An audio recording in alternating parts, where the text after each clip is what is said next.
Hello, hello everyone.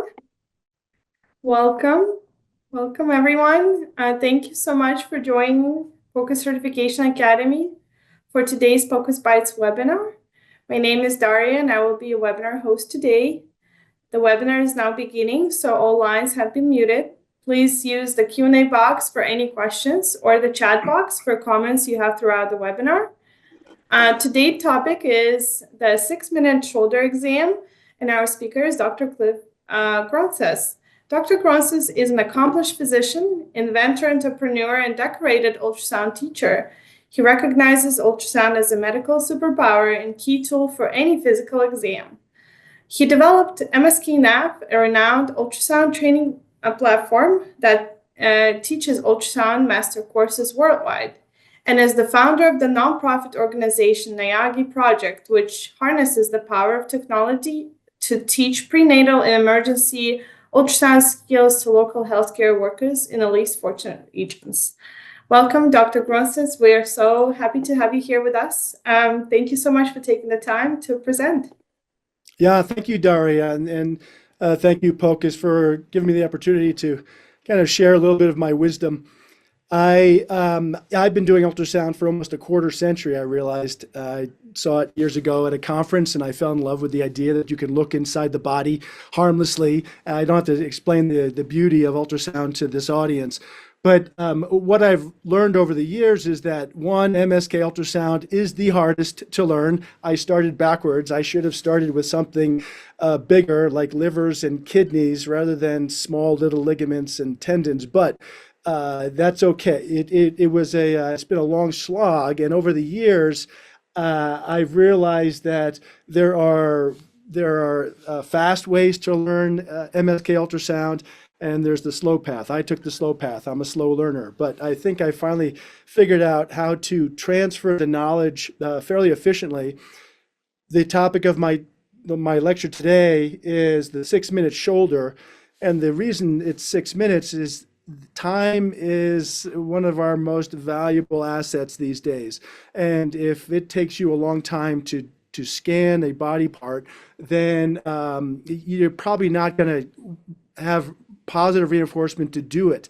So the idea is that if we can teach you a method or a system, a framework around which to kind of plan your scan, so to speak, just like in scuba diving, you plan your dive, you'll be able to rapidly do the shoulder exam. And the more you do it, the faster you'll get, the more comfortable you feel.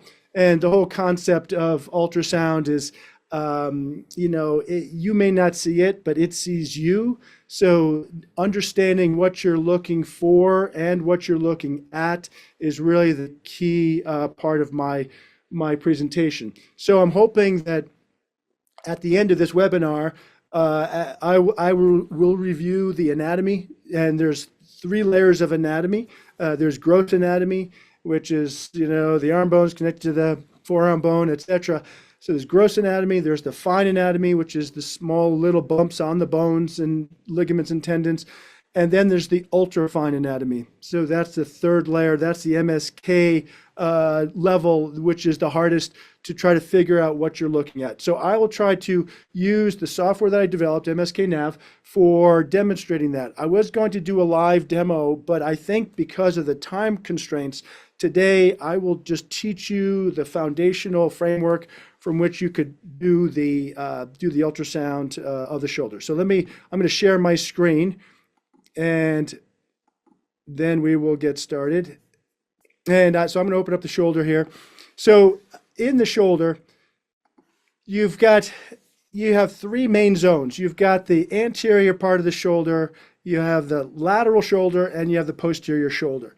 Okay, and the concept of and then you have the top of the shoulder, looking down on top. But the key areas of pain typically, and this is going to be a very pragmatic, focused lecture, is what typically breaks or hurts.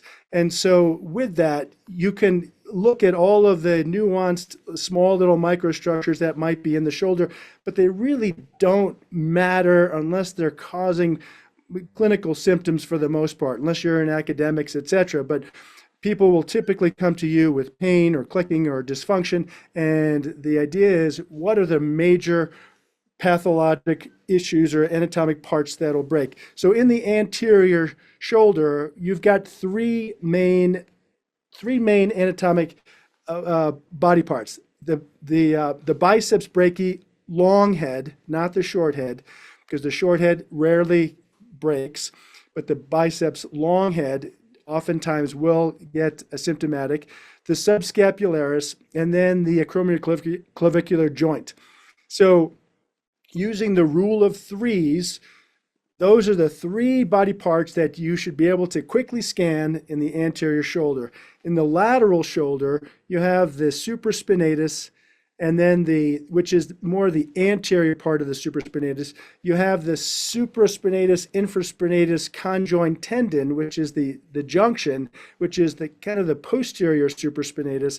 And then you've got the bursa, which is the impingement tests and things like that. So that goes in the lateral shoulder.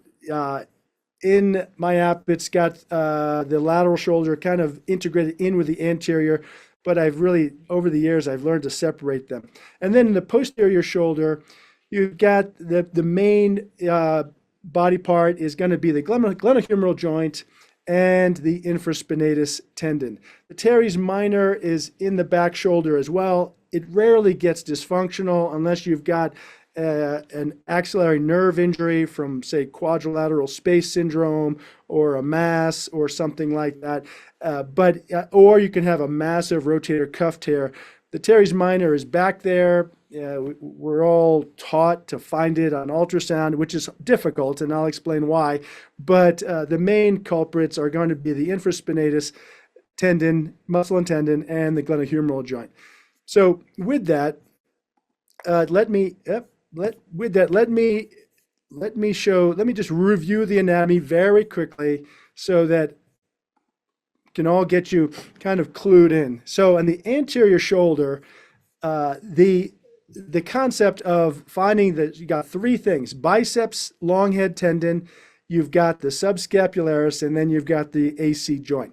Now, the bicipital groove, the biceps tendon, runs right at the top of the humerus, as you know, and it's surrounded by ligaments. That is the bicipital sling, the coracohumeral ligament and the superior glenohumeral ligament.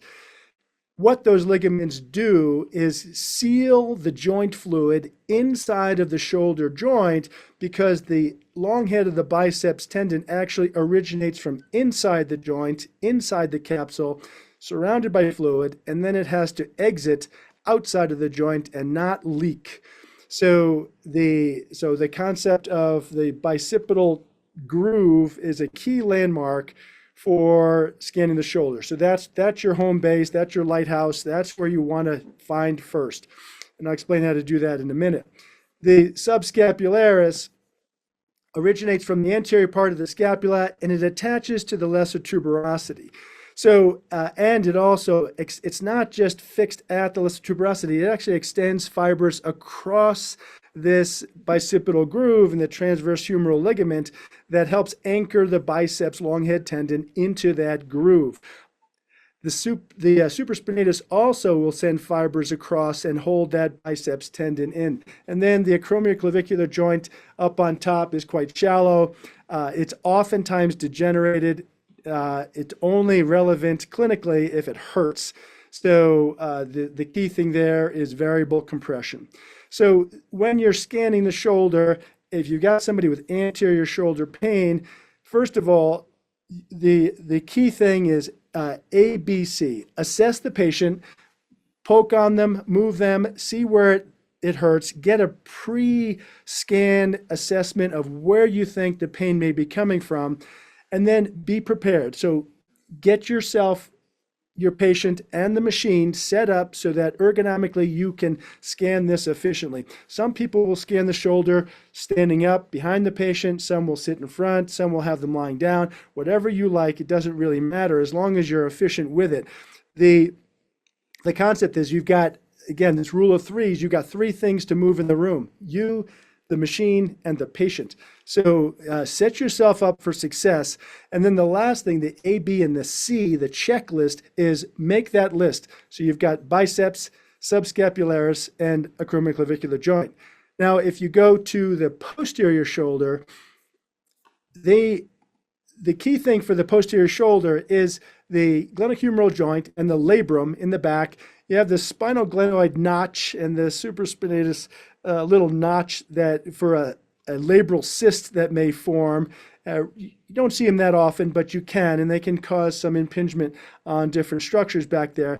And then you've got the infraspinatus and the teres minor muscles and tendon. The teres minor originates from the lateral part of the scapula. It doesn't really matter about that, but it does extend to the humerus below the infraspinatus tendon, and the teres minor has literally no tendon. It's almost bone that attaches directly into the tendon fibers, or fibers that attach into the bone. Unlike the infraspinatus, which has a very large muscle belly in the infraspinous fossa, and then it turns into a tendon, and deep to the tendon, you will see cartilage on the humerus. And that's how you know it's the infraspinatus. Teres minor does not have any cartilage underneath it because it's really attaching below the humeral head to some aspect. It's attaching to the inferior facet of the humerus. And so it really, like I said, it really is one of those accessory muscles. It's one of the two, or I should say one of the three main muscles that externally rotate the arm, but the main external rotator is going to be the infraspinatus. The other one is teres minor, and the third one is going to be the posterior deltoid. The deltoid itself rarely gets injured unless you've got some kind of nerve injury and it atrophies. So I wouldn't worry too much about the deltoid, other than understanding that the deltoid originates from the spine of the scapula and from the lateral acromion, and if you go to the front part of the shoulder, along the clavicle. So you will see the deltoid fibers originate from that, and then a superior or cephalad to that is going to be the trapezius muscle. So at the spine and the clavicle, the trapezius is above and the deltoid is below. And we'll see that when we do some of the scanning deep. So then when you go to the lateral shoulder, the key things in the lateral shoulder is really the supraspinatus. And the supraspinatus will attach to the greater tuberosity of the humeral head, and it's just adjacent to the biceps long head tendon. And that's how you typically will find the supraspinatus, because you want to find that groove as your landmark, and then use the biceps as a reference point for scanning. And if you see pathology in the supraspinatus, then you want to measure it relative to the distance from the biceps. Then the supraspinatus typically will cause young people's pain, and the anterior part of the supraspinatus will cause young people's pain, people under 40. If you're over 40 and you've got shoulder pain, it's typically the posterior part of the supraspinatus. Supraspinatus is about 1 inch wide at its insertion, and you'll see that there's an overlap of the supraspinatus with the infraspinatus. The infraspinatus comes over on top of it, and we'll look at that at the conjoint tendon area. But the impingement old person syndrome tends to be in the posterior part of the supraspinatus. You've got a young athlete throwing, you want to look at the anterior fibers of the supraspinatus. So those are the key landmarks for the shoulder. And then, of course, you've got the subdeltoid bursa and the subacromial bursa, which actually is a large sac. It's not just a small little, this diagram doesn't even do it justice. It actually is a very large sac. And if you want to inject the bursa, you can inject it anywhere you want, because it's all contiguous, but it will extend all the way down to just where the deltoid inserts on the humerus, and that's about half to a third way down the humerus. So the bursa will extend past the humeral head and all the way down below. The rotator cuff tendons will stop at the humeral head and not go further. So with that, let's explore a little bit the the uh, that's the gross and the fine anatomy. Let's go into the ultra fine anatomy.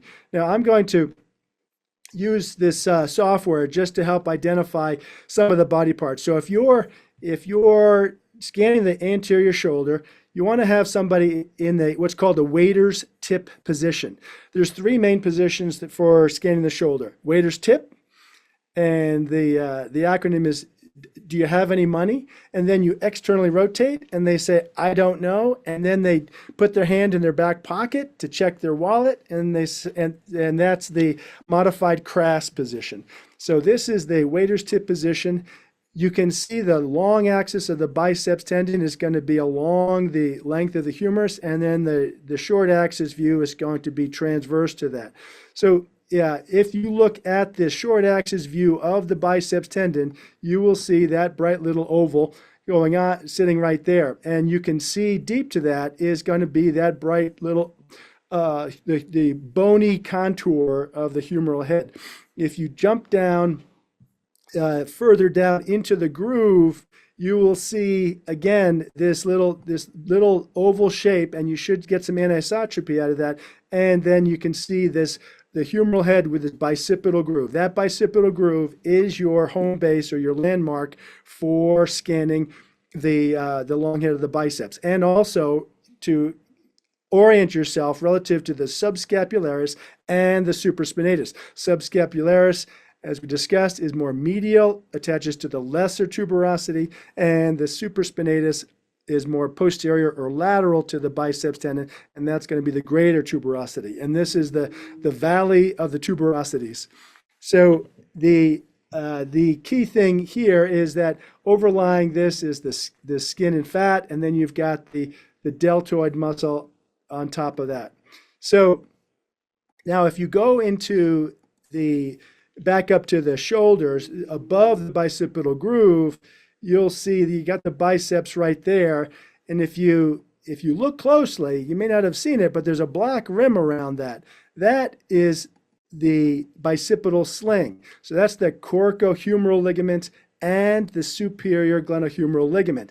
That seals that tendon from leaking fluid out of the joint down into the tendon. And in fact, if you see fluid along the biceps tendon when you're scanning, you can assume it's bicipital tendonitis, but oftentimes it's pathology of a rotator cuff tear or something upstream, which is kind of leaking down along the biceps sheath, causing that to collect fluid. So you can see fluid around the biceps tendon, but that's like an indirect sign of something upstream that's causing a problem.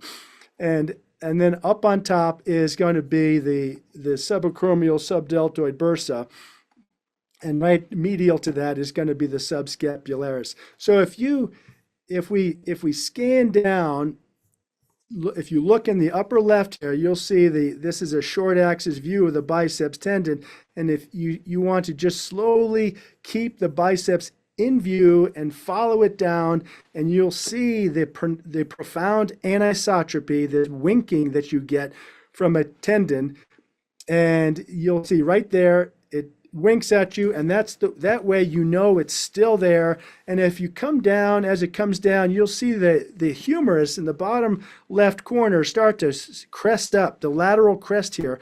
At that pointy part is where the pectoralis major tendon is going to come in and attach, and that's the myotendinous junction. So if I go back to if I cue it up there, you'll see the humerus is sitting right there. The biceps tendon is just deep to the deltoid, and then if I go to the advanced labels here, you'll see that this pec tendon is coming right in, attaching to the humerus right there at the lateral crest there, and the biceps short head muscle is now sitting just deep to the pectoralis major tendon. So it saw you. You may not have seen it, but the key landmark is the bony contour, which is that lateral crest. All right, now if you watch the video of the long head, we'll go back up and we'll play the videos for the long head tendon going down. You can see this fibrous tendon, and that's all of the reflective fibers inside of that biceps. It's like walking on a tightrope. It's very difficult to kind of do the long axis scan. You can see the probe sliding down. When you come down towards the myotendinous junction, you will see this tendon start to expand into the biceps long head muscle. And again, if you go back to this this view, you'll see right there is the biceps muscle here and the deltoid above sitting right on top.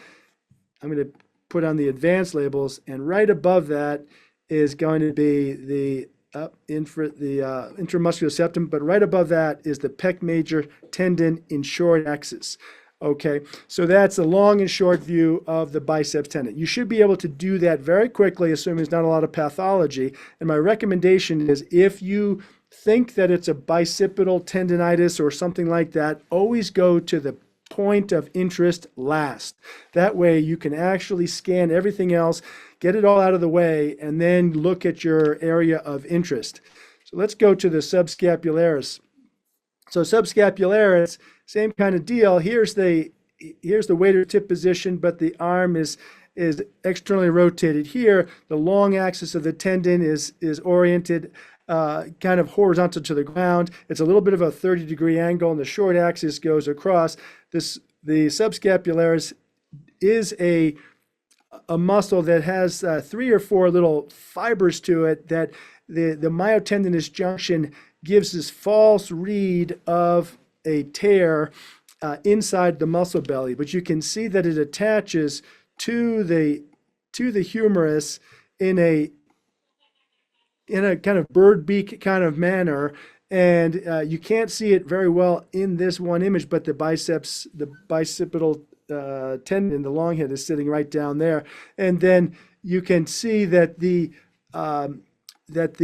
tendon itself slides underneath the acromion, and it's buried deep into the shoulder. You can't typically see the anterior labrum with ultrasound. Sometimes, if you think you might be able to on a very skinny person, but I would not hang my hat on diagnosing any kind of labral tear with that. So I would caution you about diagnosing labral tears. You can have a clinical suspicion, but that would require probably more of an MRI to confirm it. If you look at the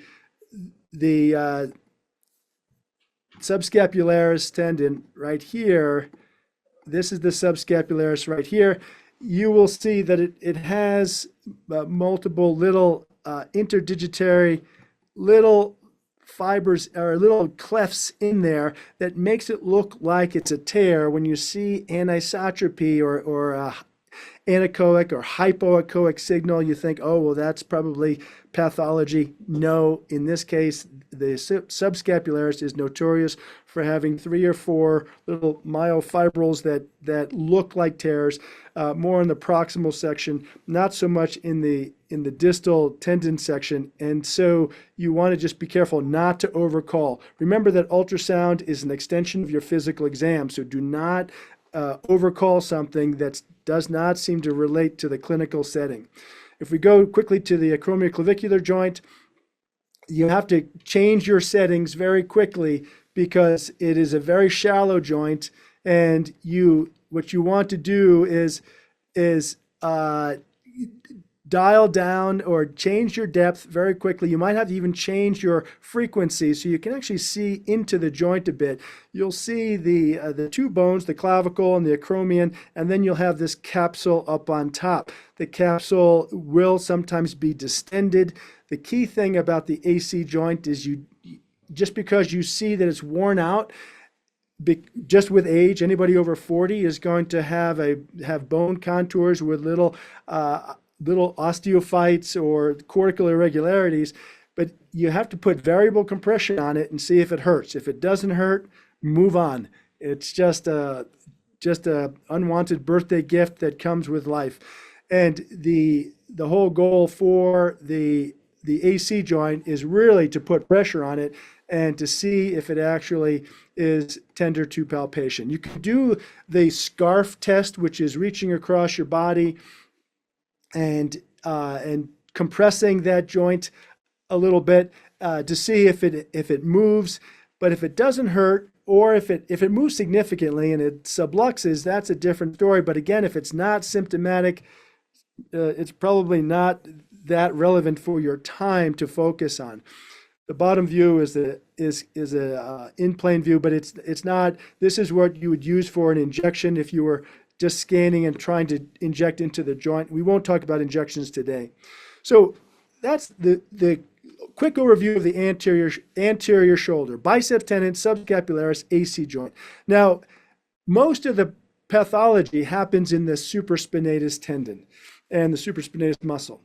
I go there last because I think that the posterior shoulder can be quickly scanned without a lot of, oftentimes without pathology, and it simply is good to get out of the way, mainly to look at the posterior glenohumeral joint, because that will, that can show fluid inside the joint that you wouldn't have ordinarily seen. And so that might help you with an intrinsic glenohumeral joint pathology, such as arthritis, versus an extracapsular problem, such as the tendinitis, etc. Remember, the capsule is like a saran wrap seal around the joint, and that keeps the fluid in. The tendons are on the outside of the capsule, and the labrum and the fluid, the cartilage are all on the inside of the labrum. So if we go to the posterior joint, you can see the glenoid down here. The humerus is going to be sitting over here. Infraspinatus is going to be riding on top, and the deltoid is sitting more superficial, then skin and fat above that. If you look at the joint, though, you'll see this little triangular shape right here, and that's the labrum. You have to be looking for it. It's a shiny little kind of a dunce cap, wizard hat kind of shape. And when you internally and externally rotate the shoulder, it may pull off the glenoid and dislocate or show some instability. So what you want to do, the beautiful thing about ultrasound is that you can do it dynamically and see if that labrum moves. So if I actually, here I'm playing the bottom video here, and if you keep your eye on the labrum, which is sitting right on the corner of the glenoid, you can see that this labrum, it blunts, but it does not slip over the tip of the glenoid. The glenoid is down here, and let me just put the labrum is sitting right there. Right here, that little triangle. And you can see when you slide that back and forth, the labrum does not flip off the bone right there. So this is also where you can look for, at the end range of external rotation, you can look for fluid collection in the posterior shoulder. That might indicate, like I said, an intrinsic shoulder pathology. The spinal glenoid notch is slightly medial to the glenohumeral joint right there, and it's sitting right in this little valley right there. You can look for the vein that will expand when the arm is externally rotated, and when you internally rotate it, it will collapse. If you see a little fluid collection that does not collapse when you internally rotate the arm, that may be a perilabral cyst. Okay. So that's the glenohumeral joint. The infraspinatus is really the main rotator cuff tendon that is of most interest in the posterior shoulder. In the infraspinous fossa, you have the majority of that fossa occupied by the infraspinatus, and you'll see the deltoid sits up on top. And I don't know if you remember, but the deltoid originates from the spine of the scapula, which is sitting just off the view here. And as you as you run this video, you'll see in short axis, you'll see the central tendon develop into the full tendon, this myotendinous junction, kind of like a rainbow as it scans out the shoulder.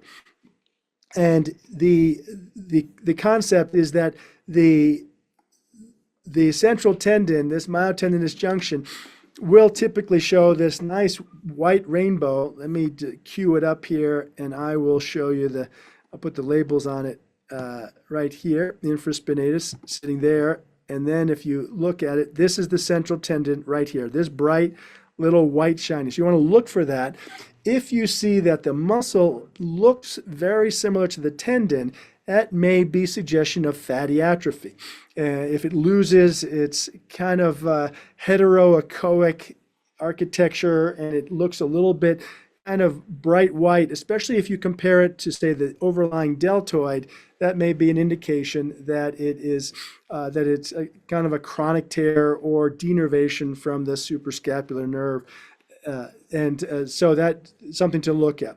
If you follow the tendon in long axis, you can see the tendon itself will form this very bright fibrous tendon, and then it has a long footprint on top of the humerus. I don't usually analyze the tears of the infraspinatus from the posterior view. You can, but it's easier to look at it from the lateral view and at the insertion point. So the insertion is the kind of the conjoint tendon is usually where the action is. Unless there's a massive rotator cuff tear, then all bets are off and all the tendons may be involved.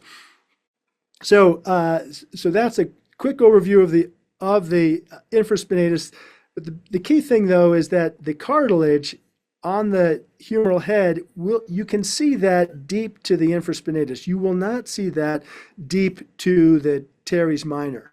So if we go to the teres minor as the posterior shoulder, you can see on the bottom view here that the teres minor actually sits in the kind of the inferior facet. It's kind of below the humeral head to some degree, because most of the humeral head is covered by the infraspinatus and the supraspinatus, at least lateral to the biceps tendon.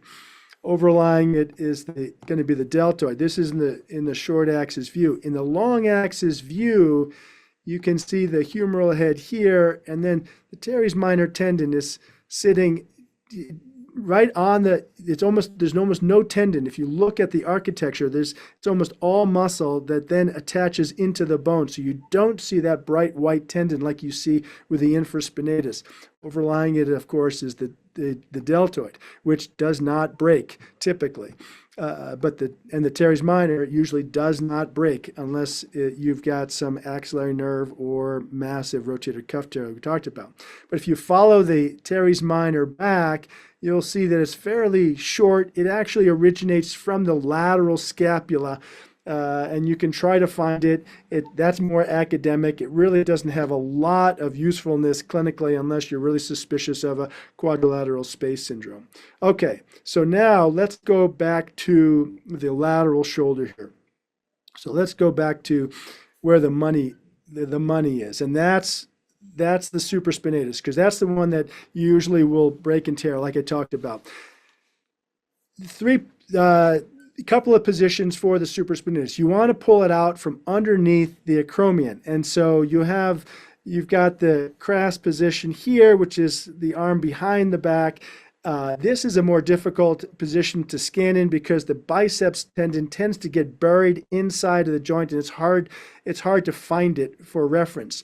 So I oftentimes use the modified cras position, which is hand in your back hip or back pocket, and pull the elbow in towards the body so that the supraspinatus is pulled out from underneath the acromion. And what you can see when you do that is in the long axis view of the supraspinatus, the probe is aligned more or less with the line or the length of the humerus. So when you're scanning, what you want to do is try to align the probe with almost parallel to the biceps tendon, but along the humerus, and you should see this kind of ski jump looking contour of the bone. That represents the anterior part of the that's the superior facet of the glenohumeral head. And that's the attachment site for the anterior fibers of the supraspinatus tendon, which sits right on top of it there. The deltoid sits on top, of course, and then you've got skin and fat on the top layer. All right, those are the basics. And then if you go to the ultrafine anatomy, you can see that you've got the this is the anatomic neck of the humerus, but the superior facet is sitting right at that ski slope area, and then the bursa is past the insertion of the tendon, so that the supraspinatus and the rotator cuff tendons end on top of the humerus, and then the bursa will extend further down. So you can track that bursa down later. And then in cross section, what you can see is the supraspinatus. Let me get oriented. There's the biceps tendon, that little oval. That's always your landmark that you use to reference what's the anterior part of the supraspinatus, which sits just lateral or posterior to it. Again, the biceps tendon is surrounded by that bicipital sling, the coracohumeral ligament and the superior glenohumeral ligament. And so you don't want to mistake this little black area as a tear, because that's usually, unless it's clinically suspicious, and you have to confirm it in two planes. One view is no view. So you have to confirm in two different planes, orthogonal planes, before you declare a pathologic issue. Deltoid sits on top there, and the superior glenohumeral ligament is down here, the coracohumeral ligament is sitting over here, and the biceps tendon is sitting like that, like we talked about. So when you do scan in the short axis view, what you want to do is toggle your way up the tendon, keep your eye on the biceps, flashing it back and forth, and then you keep your eye on the echotexture of the supraspinatus. Now, sometimes you might see some kind of heterogeneous looking material inside of the supraspinatus. If it's not clinically relevant, it's probably normal, because that could be what's called the rotator cable, which is kind of a ripstop fabric that's built into the supraspinatus tendon. So you don't want to call a white area inside the tendon, like right here, abnormal, because that's probably part of strengthening of the tendon itself. Again, all clinically relevant. What you want to look for, though, is you want to look for this kind of toupee on a bald head, or tire on a wheel kind of view, where the volume of the tendon is equal. You don't see any volume loss in the tendon. It should be the contour of the superficial aspect of the rotator cuff should parallel the humeral head. And if you look at the orientation of the short axis of the supraspinatus, you'll see that it points almost to the opposite hip. So that's one way to kind of start scanning the supraspinatus in a short axis view, is turn the probe so it's find the biceps tendon and point it towards the opposite hip, and you probably then can micro adjust and get this tire on a wheel effect. If you look at this, this is let me actually get this queued up to the mid portion here, so you can see the supraspinatus is sitting right there. The biceps tendon is sitting over medial to it. Humerus is, of course, down deep. Deep to the supraspinatus is is going to be, I don't have it labeled here, but deep to here is the cartilage. You can see the black equidistant anechoic layer, and that covers the humerus, and that is the cartilage. So you're past the footprint. You're in this area of the supraspinatus, because it's now showing you the hyaline cartilage. So when you scan the supraspinatus, you can scan it length, long axis view all the way up, and then you want to also scan it. You want to scan the anterior fibers of the supraspinatus and the posterior fibers of the supraspinatus. So when you look at the supraspinatus in short axis, you basically will you'll toggle your probe up and down the shoulder so that you can kind of keep that tendon parallel or perpendicular to the ultrasound beam. And that will allow you to really investigate the integrity of those tendons, always keeping your eye on the biceps tendon. Now, if you go to the posterior part of the supraspinatus, you go to the supra-infra junction, you can see here, again, it looks, if you watch the shape of the bone, it suddenly loses that ski slope, and now it flattens out. The humerus flattens out, and that is the area of the supra-infra conjoint tendon or the junction. So if you see the bone kind of angled up like a ski slope like that, ski jump, that's the anterior part of the supra, and the posterior part of the supra is going to be sitting where the bone is somewhat flat. That's the middle facet, and that's the overlap. If you look at the supraspinatus infraspinatus junction in cross section or short axis view, you'll actually see the different anisotropy of the tendons, and you'll see that the infra and the supra have a different flash point. Like in this view right here, this is the supraspinatus tendons that show bright, and the infra are dark. And you can actually use that to your advantage to show to differentiate infra versus supra. You can use anisotropy to help you define what you're looking at. So. And then, of course, the subdeltoid bursa up on top. So now that's the lateral shoulder is going to be the anterior supraspinatus, the posterior supraspinatus or the infraspinatus, and then you've got the impingement testing. In the impingement testing, you want to anchor on the acromion. You want to hold the probe on that. Rest on that. When the patient raises their arm, if they're doing it actively, the deltoid might push the probe out of the way. So you want to sometimes even use two hands to anchor it onto the acromion so that when you watch that supraspinatus slide underneath, you keep it steady and you look for the fluid collection and the bunching, etc. The key thing is, does it hurt? Are they feeling pain? Now, one trick is if you slide the probe slightly forward off of the acromion, you will get to the acromioclavicular ligament. And that expands between the coracoid, the coracoacromial ligament.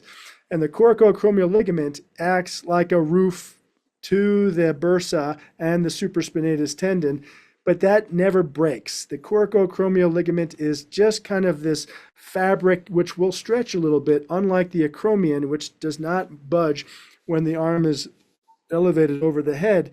And that can be an area to look for impingement. So you can slide the probe slightly forward and see if the tissue bunches. The other impingement point is the coracoid. Sometimes you will see the coracoid process in this view. Let me cue it up. So the coracoid process is sitting right here, and if you look at the subscapularis and the biceps sitting right next to it, that will sometimes bang up against the coracoid and cause an anterior impingement syndrome. So you want to look for the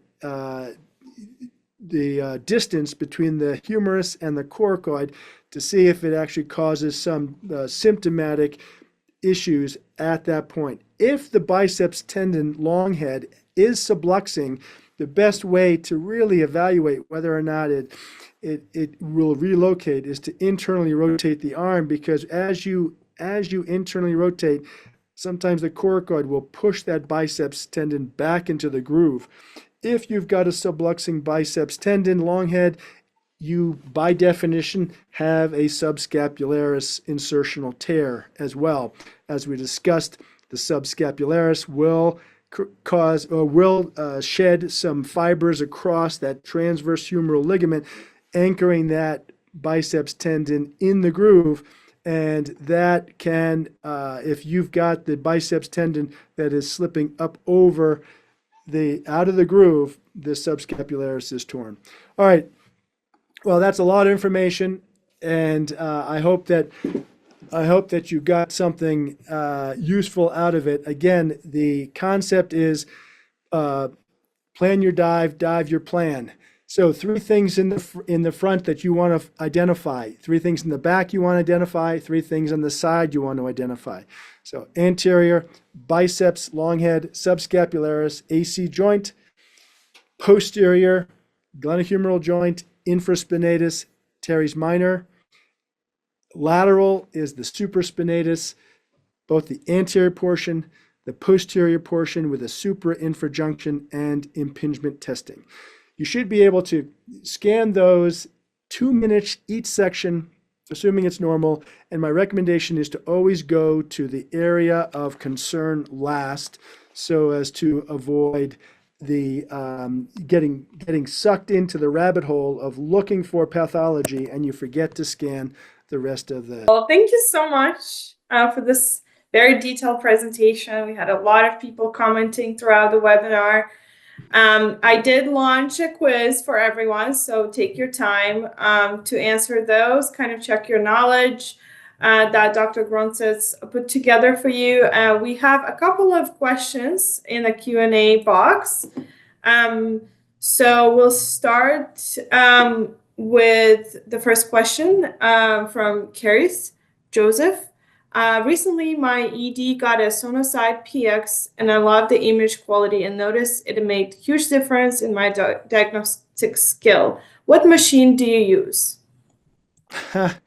I actually have, I think 8 machines in my office right now. I'm a ultrasound nut.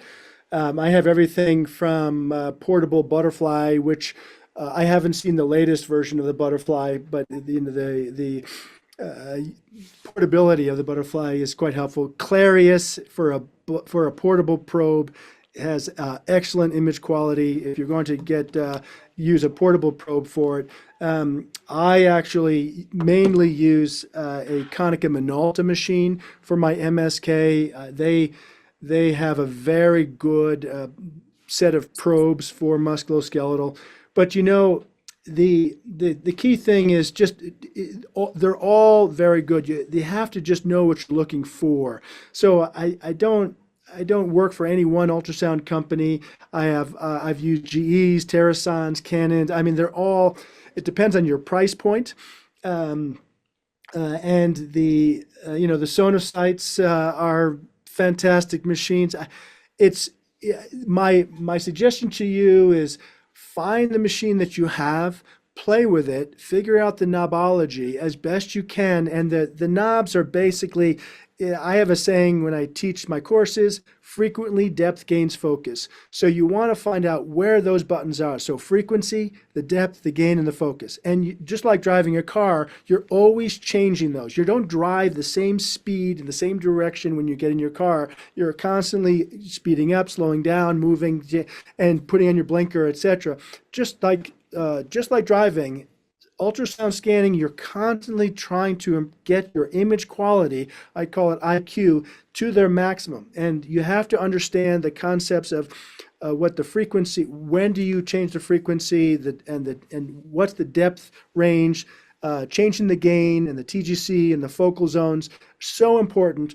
When you go, I didn't have time to go into the nuances of scanning the shoulder just because of time, but the posterior shoulder is you have to go deep. You have to automatically change your depth because there's much more muscle in the back of the shoulder. So you automatically change your depth change your focal zone so that you can see at or deeper than the area of interest that you're scanning, and then you adjust your gain accordingly. Sometimes you have to change your frequency. You may even have to change to a different probe.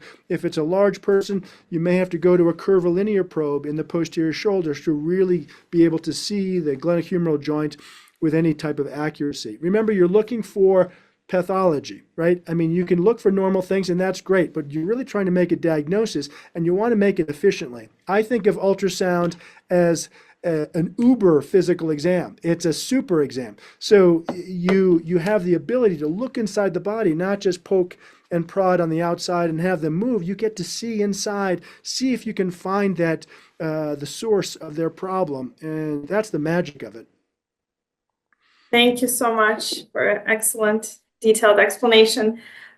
We have a next question. Will you describe again how to reliably find the sphenoglenoid notch? And am I looking for a cystic structure that is triggering pain? Yes. So the key thing for finding the sphenoglenoid notch is to find the humeral head. The bones are always, almost always your landmark for MSK ultrasound. So you want to find that round humeral head, and then you will scan across, kind of almost parallel to the ground, or infraspinatus about 30 degrees, angled off of horizontal. But when you find the glenohumeral joint, the glenoid and the humeral head, you simply rotate your probe so it's either parallel to the floor or maybe even slightly elevated, and you want to scan up and down, and you will see like the glenoid, and it has a little bit of a valley in there, and that's going to be the sphenoglenoid notch. And but the key is you have to keep your landmark on that posterior glenohumeral joint centered, and then you will just kind of rotate rotate the probe, or you slide up and down along the glenohumeral joint, because it's fairly long. It's a few centimeters, and you scan up and down until you see the glenoid, which just has a little bit of a valley to it. The key thing about the sphenoglenoid notch cysts, those are usually labral cysts that are hard. They're very, very firm. They're not collapsible. So if you put pressure on it, you should not be able to collapse that. A vein, an artery will collapse. And you sometimes have to use Doppler to see the vasculature in the sphenoglenoid notch. But the labral cysts, usually big enough to cause symptoms, and they don't collapse when you internally rotate the arm or if you put pressure on it. Thank you. We have another question. What are the added benefits of elastography over grayscale ultrasound? Well, elastography in MSK is still trying to find a home. If looking at the elastography looks at the differential response to the tissue firmness, in a sense, and that if you use variable compression, or if the elastography is sending out certain sound waves, it will differentially kind of use Doppler almost to see if the tissue moves a lot or if it's very stiff. And so if you've got if you have areas inside of a muscle particularly that has a hard area in it, maybe old scar or firm tissue in there, you may see differential. I haven't found it myself to be overly useful in my clinical practice, but I'm doing mainly sports. I'm not doing assessing the the microarchitecture of muscles, etc. I'm really looking at where's the pain, and what do I do about it? Can I stick a needle in it sometimes? We didn't talk about injections. We can maybe do that another time, but yeah. So I don't use elastography much. I've played with it, but I find from a very busy clinician, I don't have time. Thank you. There's one more, I'm not sure it's a comment.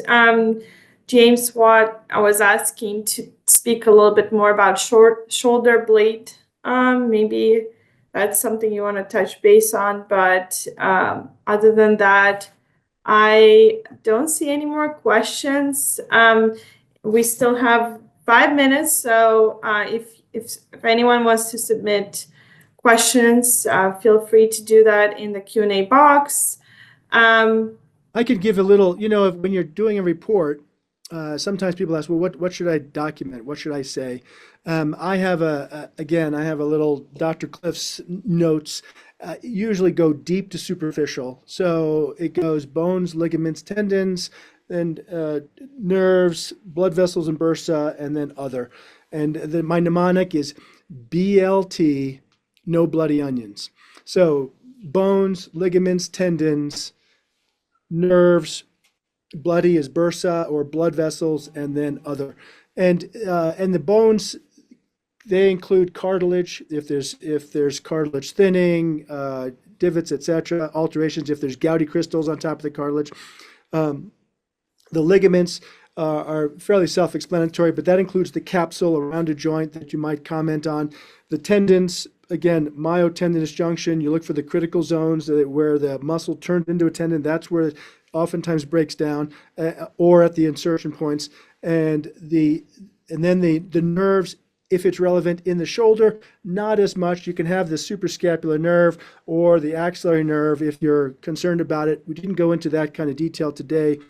And then the bursa, of course, is just the outer layer, and then the skin and fat or soft tissue tumors, etc., that you might comment on. So if you use that mnemonic and just dictate a report that way, BLT, no bloody onions, BLT, NBO, or whatever you want to call it, that will typically allow you to kind of document what you're looking at well. Thank you. There was a couple of questions. People want to discuss the quiz questions and answers. We can definitely do that. Let me just quick why don't you show them, and then we can Yep. I can explain why I picked the questions are basically my lecture. What are the three things in the anterior shoulder that can break down? Yep. So here's the first question. You should probably see this on the screen, so we can go one by one. Yeah, well, I think the one is to pick out the one that doesn't fit. And the biceps tendon short head originates from the coracoid, and it merges with the biceps muscle and then forms the common tendon as it attaches to the radial tuberosity in the forearm and in the radius. But the short head usually does not get injured, and you can use that if you have a tear of the long head of the biceps. Over time, the muscle belly of the long head biceps will fatty atrophy, and it'll turn white. But the short head will stay normal black ecotexture of the muscle. So you get what's called the black and white sign. And you can see that in the software that I have.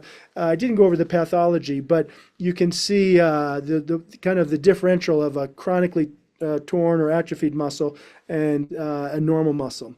The second one is three things in the posterior shoulder. So in that answer, the posterior deltoid, the deltoid itself rarely will get injured unless you have an axillary nerve injury. So that usually is fairly symptom-free. But the rest of it, the teres minor, the infraspinatus, and the posterior labrum, those can all show pathologic changes. And then in the lateral shoulder, you've got I don't know if I can see it here. Oh, here it goes. So like lateral shoulder, the one that does not break down is the coracoacromial ligament. So that goes from the coracoid to the acromion. It's kind of it's the outlet for the supraspinatus, but that surgeons can cut that when you've got impingement syndrome, but it does not break down by itself unless if you have a massive shoulder injury and you completely destroy all the supportive ligaments of the shoulder, then you may get some kind of stretch injury. But otherwise, the coracoacromial ligament does not break. Yeah. Thank you so much. And we're at time, so this was such a great, valuable presentation. Thank you so much for joining us today, Dr. Gronses, and everyone else from all over the world. This was recorded, so we'll definitely share a link for this presentation within the weeks. You should be receiving an email with instructions on how to access this recording, and this will also be published on our website. Someone in the chat asked if this presentation comes with CME credits. No, this presentation does not come with CME credits, but we hope you still found it valuable. And again, thank you so much, Dr. Gronses, for your time. We'll hopefully see you next time. Okay, thank you very much for the opportunity. Have a great day, everybody, or an evening, wherever you are.